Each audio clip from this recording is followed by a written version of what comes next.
I'm making this video because I've been doing a lot of thinking about my own personal life and how I've been able to start enjoying it more often.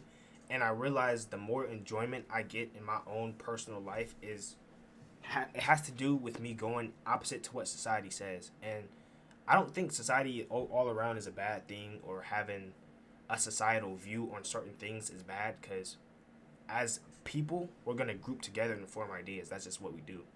But I think a lot, or not a lot, but a majority of, if not at least half of the things that society deems as good isn't necessarily good, and we just put those values on ourselves for no reason and try to adapt them to our own lifestyles, even though it doesn't make us personally happy.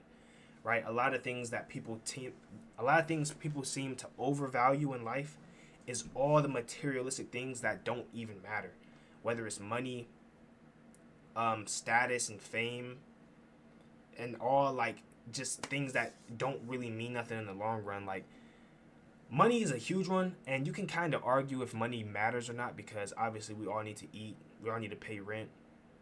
That all obviously we need that, right? But it gets to a point where I think money doesn't necessarily matter in the term of being mega financially stable. Like, if you're making hundreds of millions of dollars, that's fine. I mean, I'm not telling you not to make money. I'm not gonna tell you don't make money, but I don't think we should pedestalize it the way we do. There's a lot of people nowadays, just trying to do anything they can for the next dollar, and I can't live my life that way personally, because I don't necessarily value money. I just value what money can bring, in the sense of all the essentials, right? I'm not talking Lamborghini. I'm not talking mega big house. I need money to pay rent and buy food, stuff like that, right? I don't spend my money on clothes. And all, as y'all can see, like, clearly I don't spend my money on clothes, bro. Like, I wear the same fits every week. But like, it's just, that's a huge one I'm gonna start with, is just money, because it's just so materialistic, and it's just the number one takeaway everyone's trying to get. And I just will never understand it, because you can't, I mean, they say money can't buy happiness, but there's people who are going to argue that, and I'm not here to really argue with you over it. So you can believe what you want, but yeah, I just think money and people chasing after it is all a fallacy. It's not real. Like, you're not going to find your true happiness in chasing money. Life is so much bigger than that. And society is lying to you. You're watching other people who have money and assuming they're happy.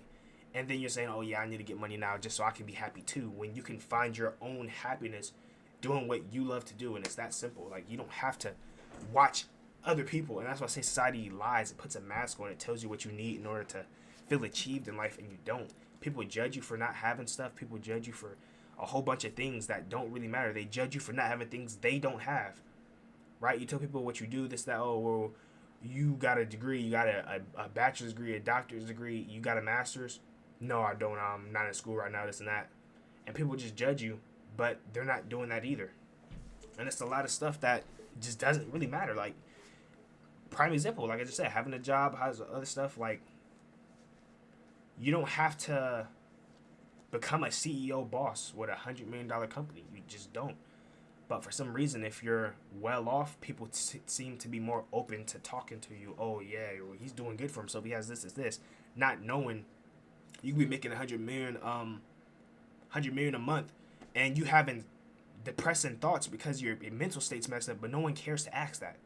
Oh, he has all this money, he must be okay. Like, no one cares to ask how people are actually doing. They just go off of the materialistic standpoint of what someone has to offer. This person's working at I don't know, I don't want to put nobody out there. This person's working at a rock store where they sell rocks, and he makes 10 cents an hour. He's borderline homeless. He or they are borderline homeless. But they're the happiest person on the planet. They go home or under the bridge, wherever, in this analogy, wherever they go, I mean, they're just happy. They're just living life. They're whistling, just enjoying life. But people drive by, oh, look at that bum. Oh, why is he happy? Why is she happy? They don't got nothing to be happy about. Like, why are you mad that that person's happy when you supposedly have more than they do?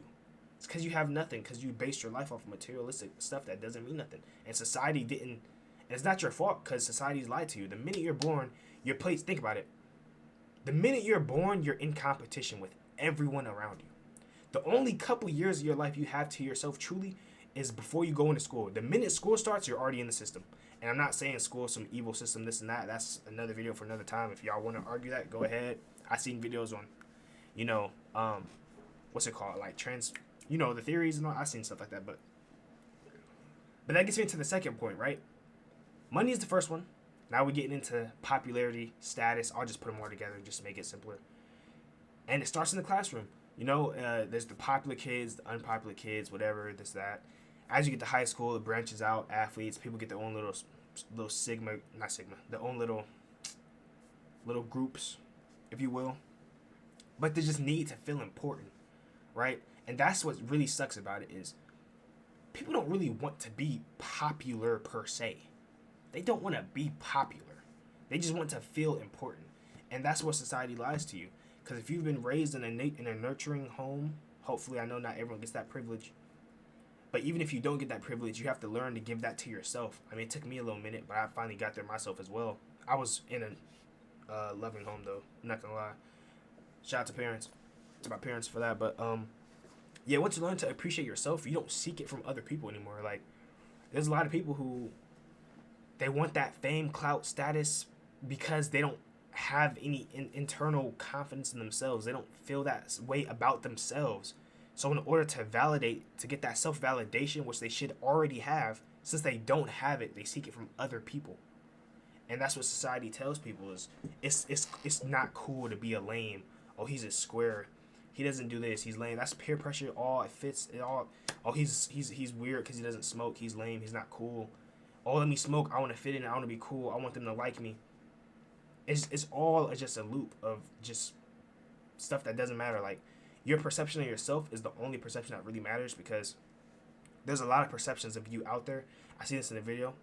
I can't really quote anyone. I don't know exactly where I've seen it from, but it's an internet theory.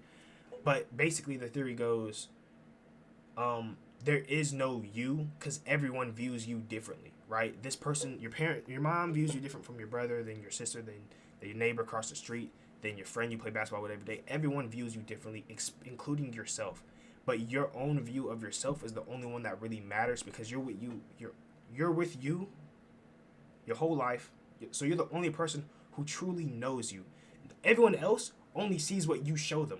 You're the only person who knows every single action you've done in your entire life. You're the only person who knows that. So the only person whose judgment about you really matters is yourself, because no one else has that information to judge off of you. How are they going to judge a book they haven't read? How are they going to judge you if they don't even know the context of the chapter?